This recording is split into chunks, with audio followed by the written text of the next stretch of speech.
Welcome to Unscripted with Marilyn Morales. Today we have a very special episode because March happens to be Endometriosis Awareness Month. And I have a special guest who's going to educate us all about that and share with us her experience with this very debilitating disease. And because I knew that this was a subject that I wanted somebody special that could give us a holistic perspective about it, I invited Mama Mo. Hello. I'm so excited to be here because I don't get too many opportunities where I get to dive deep into the subject. You know, endometriosis is near and dear to my heart. Not that it's something that anybody wants to have or to say it like that, but it's something that I'm super passionate about as somebody who suffered from endometrial cancer at a young age, which was like very unheard of to get it in your 20s. And so, you know, being able to give a naturopathic perspective on this subject that's my jam. Yeah, that's awesome. And I got you here so that you can go ahead. So, our next guest, I'm going to read her bio. She also happens to be my niece. And I'm very, very proud of her and very excited that she's here with us today. So, Elly is a young woman working in the mental health field and serving individuals and families to help regain control over their lives. Although her passion has always been mental health and the study of mental illness, Elly is also passionate about women's health advocacy and the struggle with chronic disease. Diagnosed at 25 with endometriosis, she has been battling with this painful disease since adolescence, like many other young girls and women, continue to suffer. Endometriosis is a reproductive disorder that affects many areas of daily living, and there is currently no cure. Her passion will always be in the mental health field, but her mission is to continue to spread awareness and shed light on endometriosis to help young girls and women understand their bodies and build self-advocacy. Let's welcome Elly to the show. Hi. Hello. How exciting. How exciting. Listen, I know that you say that mental health is your jam, right? Is your thing, but it's so important because endometriosis goes hand in hand with that mental aspect. Yes. And I'm sure that my viewers today are going to get a glimpse of that. And thank you so much for helping educate everybody on this. So share with us your journey. So just a disclaimer for all the men out there, boys that are watching, we are going to be talking about periods. We are going to be using words like uterus, ovaries, things like that. But do not shy away. This is for you to hear also, because if you have a friend, a sister, a wife, girlfriend, it doesn't matter. You're going to want to hear it because it's good for you to learn also. You don't have to be a girl just to have this conversation. So I got my period at 13. So not too early, not too late. It was fairly normal age. And then by 15 is when I started to notice that there was something a little off about my periods. And I only realized that when me and one of my best friends were visiting the nurse's office quite frequently every month for a heating pad during our period. And one time she came to me and she said, you know, our nurse just gave me this paper and she said she thinks I have this. And it was like a checklist of symptoms for endometriosis. And she's like, I was like, well, I have those too. Like maybe we both have it. And so I went to the doctor and I went to the gynecologist for the first time with my mom. And I said, I think I have this and I want to know how I can find out. Like, how can I get diagnosed? She said, you're too young. We can't diagnose you because we would have to do surgery. The only way to diagnose is through surgery. And I said, okay, so when can I have the surgery? I want to know because I feel I knew in my heart that there was something wrong. So I was like, okay, let's do it. And she said, no, you're too young. I can't do that to you. So basically I just kind of suffered for a few years with horrible periods. And when I say horrible, I mean debilitating. So, you know, they'll say, oh, it's just normal, like you have cramps. But if you are not able to get out of bed, that is not normal. If you are feeling nauseous, if you are throwing up, if you feel lightheaded, if you are calling out of work, school, any of these things, that is not normal. And for a doctor to tell you it is, go for a second opinion. That's what I always say. Get another doctor. Yes. It's not normal. And I didn't realize how not normal it was until honestly later on in life, right before I got the surgery. My sister-in-law was like, I don't even know what cramps are. She's like, I don't really feel them. And I'm like, what? She's like, it's a little uncomfortable, but I don't feel any pain. And so that was like sort of confirmation that like, okay, this is not normal. I continued to just live my life in pain because I was told to basically suck it up and it's fine. They put me on birth control because that was the only thing that they had to give me to manage the pain. And then I sort of forgot about it for a while. And then early 20s, I started to get more symptoms. It started to get worse. And now my exams at the doctor became excruciatingly painful, which also is not normal. It's okay to be uncomfortable, but it's not normal to be in pain. And so I continued to go back and complain. I went to another doctor, and I kept saying, I'm in pain. I have a lot of pain even outside of my period. And I think I have this. And I saw at least 4 doctors before the one that told me, okay. But I think where the turning point was, I was visiting my titi at her house, and I wasn't on my period. I was in a lot of pain. So she was like, you know what, let's go to the ER because I was having like lower abdominal pain. And so we go to the ER. She stood with me the whole time for them to tell me, oh, you just have a ruptured cyst. But at first they were like, oh, maybe you have appendicitis, because when they pressed down on my abdomen, you remember that, Yeah. I jumped in pain. And they were like, oh my goodness, like you might have appendicitis. And in the morning they were like, you just have a ruptured cyst on your ovary. And so I went home. I brought it to my doctor. I had another emergency room visit. After that, I brought that again to my doctor. And finally she said, you know what? I'm going to send you to an endometriosis specialist. And this was the one doctor that finally confirmed, and I was 25 at this time, that I do have it and we're going to do the surgery. And I'm so grateful for her.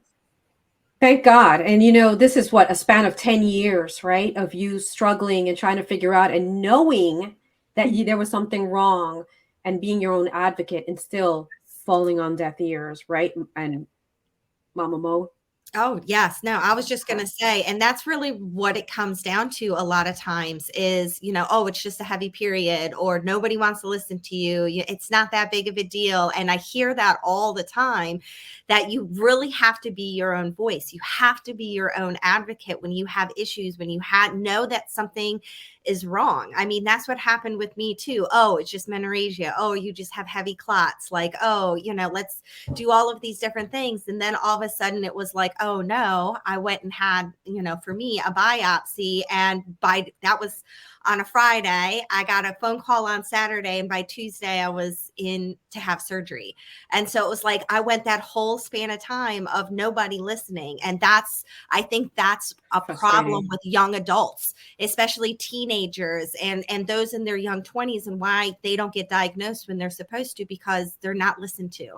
And that needs to be, and that's why I love what you're doing, because you're being an advocate for that, saying, listen, for young women. Yes, with women. And so I think that's awesome. Yeah. And I think a lot of people in general, they go to the doctor for anything. And if the doctor just tells them you're fine, a lot of people don't go further than that. Like, oh, the doctor said I'm fine. But if you know you're not fine, then you're not fine. And that should be enough. And you go and you find someone who is going to listen, because at some point, 5 doctors down, somebody's going to listen. I think it's difficult for, especially like you mentioned, your sister-in-law who never even felt a period. If you have a doctor who's a woman who's never experienced that, they don't know what that is. Everything seems normal on exam, right? Because the only way to diagnose endometriosis is to actually have that laparoscopic surgery where they can actually look and see what's there. It's not going to come out in a CAT scan. It's not going to come out in an MRI. So all those tests come back normal, right? I myself suffered from it and had no idea, right? Except that I was having horrible periods. I felt like I was in labor every month. I missed school 1 or 2 days every single month, vomiting, nausea, sweating, right? So it's like, well, that's normal because I know somebody who has it, right? And I was never formally diagnosed with it. And I was like, oh my God, I was just as bad. Remember, I was sharing that with you. I thought I was going to die once a month, right? And my blood pressure would drop. I'd be sweating, cold sweats. My mom would have to feed me because I didn't have the strength to feed myself. Yet at the time, it was in the early 80s, she was not about to put me on birth control. That was like not an option for her. So I just had to get through all this pain medication, the hot pads that you put on yourself and all that other stuff. And it was not until recently, and I'm 54 years old, where they said, oh, remember when you had that ovary cyst taken out? Well, yeah, here's the endometriosis that was present. Well, my God, I've been saying this for how long? You know? So very, very frustrating. Yes. So Mama, and I know that you said the same thing for you with the endometrial cancer. And Elly, were there any other methods besides the heating pad, the medication, anything that helped your pain? You can go first. It's okay. I was going to say, it wasn't until I really did a lot of research and really started to look at it from a whole body perspective, because really that's really what it comes down to is diet, the way that the fluids that we have. There's certain things that we can do naturally to help with the inflammation, things like curcumin or, turmeric. I used to make it's called, oh my gosh, my brain is yellow. Oh my gosh, my brain just completely left me. Anyways, it's pepper, turmeric, and golden milk. That's what it's called. Golden paste. And it's turmeric, pepper, and then coconut oil. And I just made like got it to where it was loose, and I would literally take a spoonful of it every single day for the inflammation. So that's for the inflammation aspect of it. The inflammation. Green tea is also known to help. These are, I'm trying to think of things that people have around the house that they could possibly use. Yeah. Every single day, fluids, but really things, keep away from things that are inflammatory, like things that I'm trying, my brain triggers, right? Yeah, triggers for you. That'll trigger you. Diet is really big. They tell you to stay away from a lot of red meats, because they're processed. Increase in fiber in fruits and vegetables within your diet. Diet is so key when it comes to helping you with inflammation, with endometriosis, with balancing your body. It all starts in your gut. Now, there's different stages of endometriosis too. Elly, can you speak on that? Yes. And I love this topic because there's 4 stages. It almost sounds like cancer, but it's not. It's stage 1, 2, 3, and 4. It just is a way for us to determine how bad your endometriosis is. So I was stage 4. I was diagnosed stage 4. But the stages really have no indication about how much pain you're in. So someone at stage 1 could be in an obscene amount of pain, and then someone at stage 4 could be little to no pain. So it's very interesting. It's really just to classify how much has spread in your body, how much of that tissue has spread around in your body. So the stages have nothing to do with your symptoms and everything to do with how much endometriosis has spread on your organs. Going back to a full circle moment, one of my best friends that was in the nurse's office with me that gave me the paper about endometriosis, we had our surgeries booked a week apart to get diagnosed. And she was in a lot more pain than I was. I was in a significant amount of pain, but she had just like a level up, but she was only stage 1 or 2 and I was stage 4. Wow. Wow. Do you have any indication on what determines the amount of pain that you're in? That I don't know. I think it's also kind of subjective at the same time because everyone has different pain tolerance also. True. So, and we're the only ones that can really experience. So when I say Yeah. So when I say like she appeared to be in more pain, I can't really. And when I say that, I mean like sometimes I would see her like actually vomit. I've been Yeah. nauseous, but I haven't actually vomited. So in my mind, she must be in more pain than I am, even though I had stage 4 and she only had stage 1. So Right. it's very subjective. Very, very interesting too, because like I said, I used to vomit I was vomiting, sweating, blood pressure, my vital signs would always change. You could literally see the movement in my abdomen where it looked like contractions. So to me, and I say this all the time, was way more painful than actual birth. I gave birth 4 times and I didn't even know that I was in labor. And they were like, "Don't you feel those contractions?" No, that's like tickling. It's like, it's nothing compared to what it felt like when I had my periods before I started having children.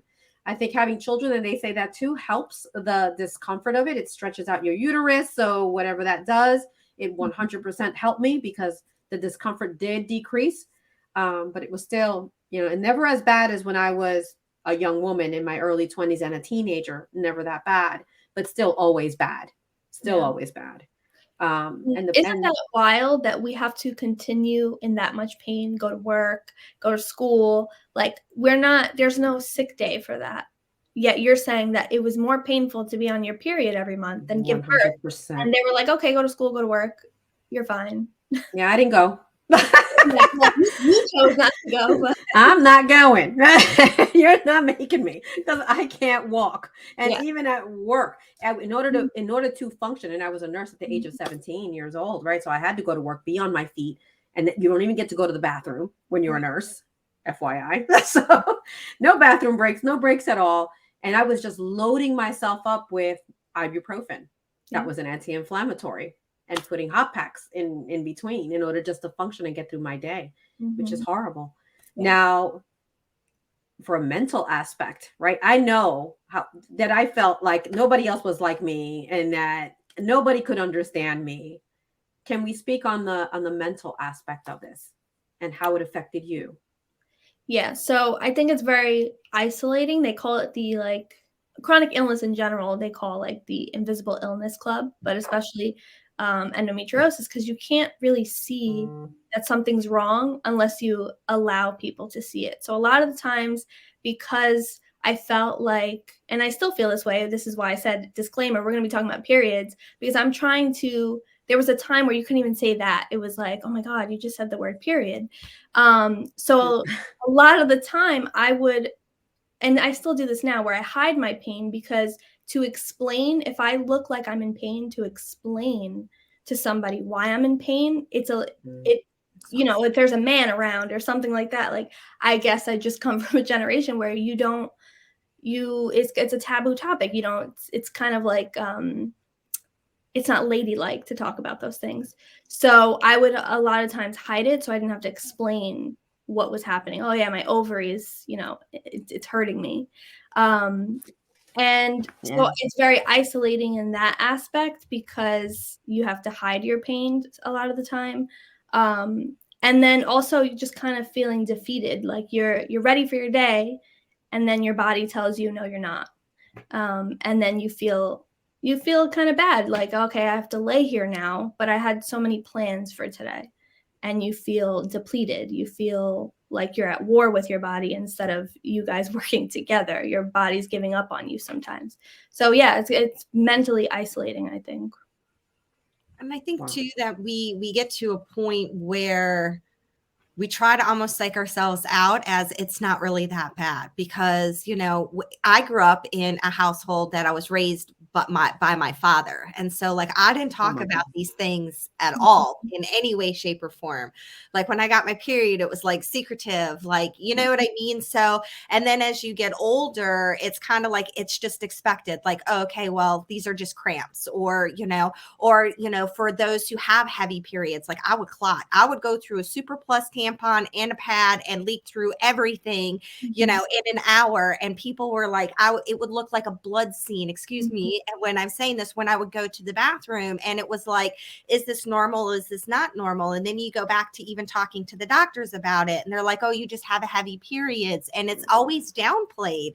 And so you suffer in silence and you don't talk about these things. And then it is a taboo subject that you don't talk about, you know, in our generation too, like with Marilyn and I, as you know, even with me growing up, it just wasn't something that you really talked about. So you suffered in silence because you were embarrassed to even go ask these questions. And then you reach out to your primary care provider, or, you know, you go to your gynecologist and they're like, oh, it's, you know, you just have heavy periods, you know, take some, you know, Advil and get some rest and drink lots of water. And you're like, okay. You're like, okay, I feel like I'm going to die. Like my insides, like, you know, there was a picture one time and I thought that it was such an incredible, like, representation, and it was literally like of like the uterus and the fallopian tubes, and it had barbed wire all around. Wow. Yeah. And I was like, that is like the perfect representation of what that feels like when you have that excruciating pain, when you're nauseous, when you're sweating, when you're like, what is wrong with me? This can't be normal.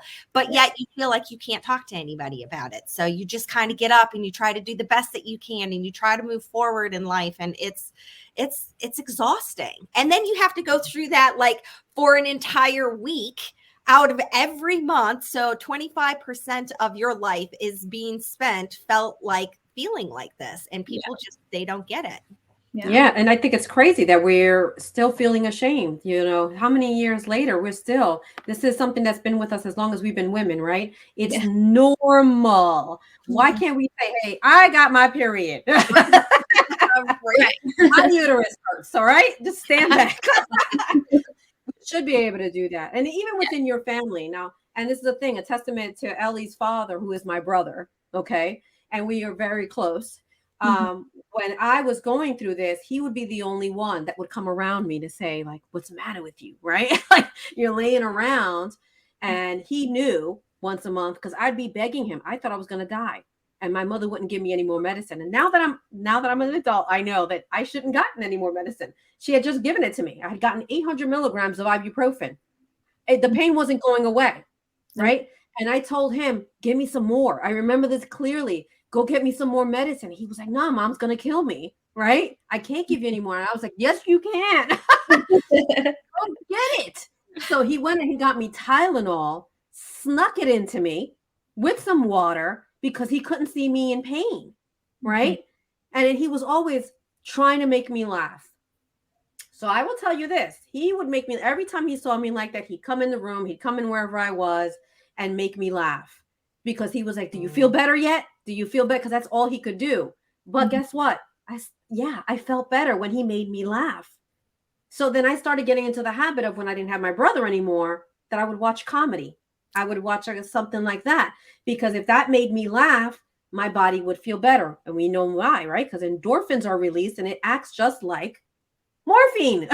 It acts like a narcotic.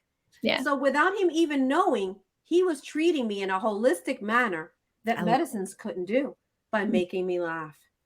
That is awesome. Testament to my big bro. That's awesome. And was he like that with you, Elly?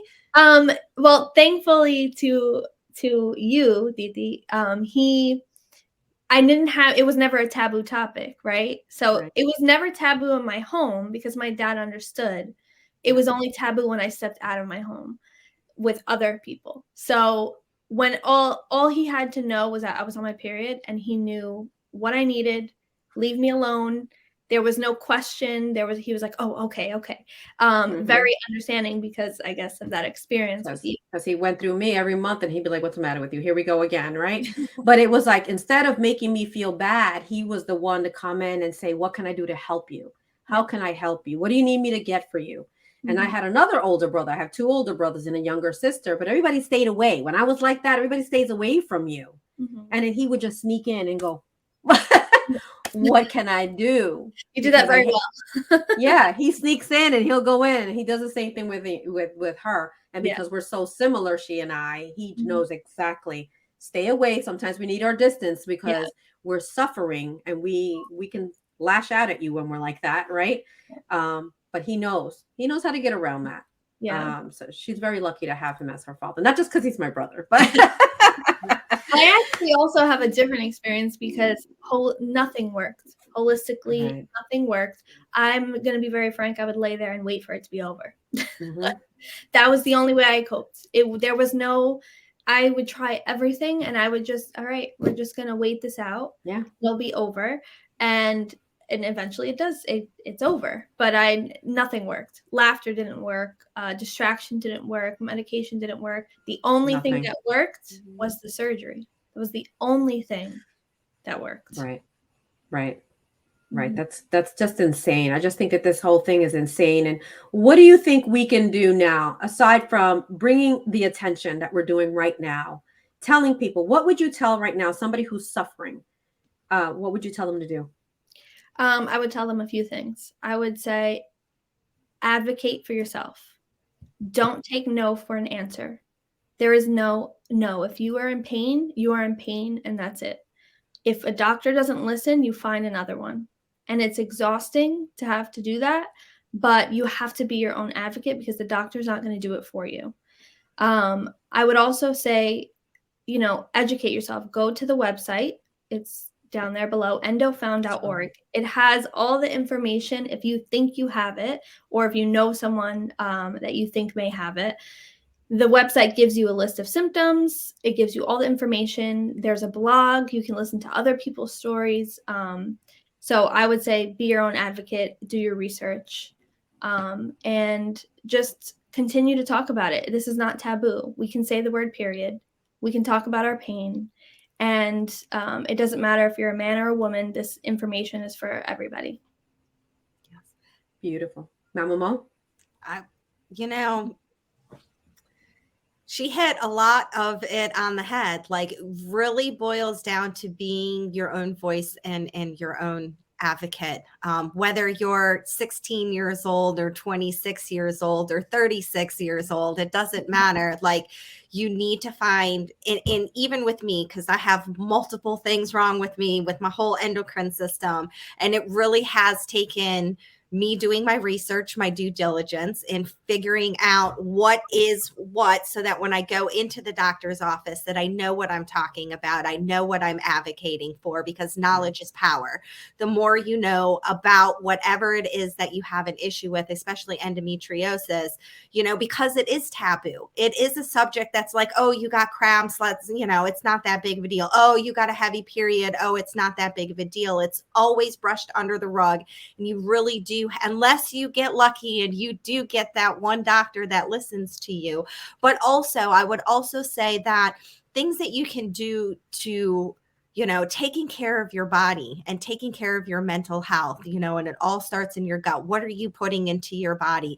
Are you drinking a lot of water? Are you taking care of yourself? Breath work, you know what I mean? Being able to decrease those cortisol levels, because really at the end of the day, what ends up happening is when you have endometriosis and you're in that pain state, it increases that cortisol. You're almost basically living in a fight or flight kind of state, and that is not healthy for you. So to be able to have meditation, breath work, to be in touch with your body, to eat healthy, to do all of those things, mind and body, it's all connected. So just to take care of yourself, because a lot of times we can help a little bit with the symptoms, may not cure it, may not take it all away, but it can take the edge off if you're really taking care of your body. So I encourage you to take care of yourself as well. Be your own advocate and take care of your mind and your body. Yeah. Right. Listen, Elly touched on a lot of different things. She went over the symptoms. She went over if it doesn't feel right, it ain't right. Right. If somebody doesn't listen to you, go to the next person. Don't let anybody tell you that you're crazy. Keep searching. Find what works. And just like you said, also, pain is subjective. So somebody may have stage 1, right? Meaning that's not as widespread as a stage 4, but still be in very bad pain. So find ways that help you alleviate your pain, whether it's laughter, whether it's essential oils, whether it's meditation, whether it's taking a nature and walk, things that will, bring your stress down. Do those things. Find your way, but do the research. Go to this website, find out, and start saying the word uterus. Your uterus hurts. Tell people it hurts. Yes. I also think it's important to remember for women who are listening, or girls who are listening too, it's not just pain around your period. So if you're experiencing pain outside of your period, you feel sharp pain in your lower stomach, that is also a symptom. If you're having pain with sex, if you're having pain at the doctor when they're doing their exam, these are all other symptoms that you could be experiencing outside of your period. But also to, going to the website, even if you just want to donate, is very important because, like I said, there is no cure. And above all else, we don't even have a proper way to diagnose without surgery. Right. So that donating is very important because we need that research to even just get to the point where we don't have to cut these women open just to get a diagnosis. And they can probably get diagnosed a lot earlier if we do that. Yeah, we got to make some noise, right?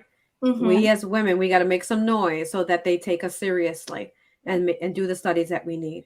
So thank you for coming on and spreading awareness about this. The three of us suffer from a lot of chronic diseases, so we'll be back. I have a lot of those. We'll be back, the three of us, to talk about some others and ways that we can help you. So this is going to be a regular thing. I hope these two ladies will join me on those. And one last thing I wanted to ask, and this is something I ask all my guests, is how do you define success? Okay. Me first? You. Yeah, okay. This question is for you. Mama Mo answered that before. Success. So I think success to me is feeling good about the things that you do every single day, regardless of the output that it produces. So, success can kind of feel like, okay, I was productive today. But then that kind of feels like, well, if I wasn't productive today, then I'm unsuccessful. So to me, it's about feeling good about everything I did that day, regardless of what it produced. Beautiful answer. Beautiful answer. Thank you. And for my viewers, I will see you next time. Bye. Hi, everybody. My name is Gabrielle Morales, and I am a recruitment coordinator for Be The Match. My journey with Be The Match actually began when I was only 9 years old. At that point, my 7-month-old baby sister was diagnosed with an extremely rare form of leukemia. Through the Be The Match registry, we were able to find a matching donor for my sister. And although a few months later, we lost her, her cancer was cured. Our family is so thankful for the additional months that we had with my sister. And ever since then, I've made a promise to myself to dedicate my life to helping children just like Isabella and helping families like ours by continuing her legacy. Hence why I now work for Be The Match. I love what I do so much, and I'm able to spread awareness about the huge need for more donors on the registry, especially those of diverse backgrounds. There is currently a huge disparity within the registry for minority patients, and we need your help. It is so simple to save a life and to be put on the registry. You can visit izzyslegacy.com or text Izzy's Legacy to the number 61474 to start the registration process to be on the Be The Match registry, to hopefully be a life-saving match for a searching patient in need.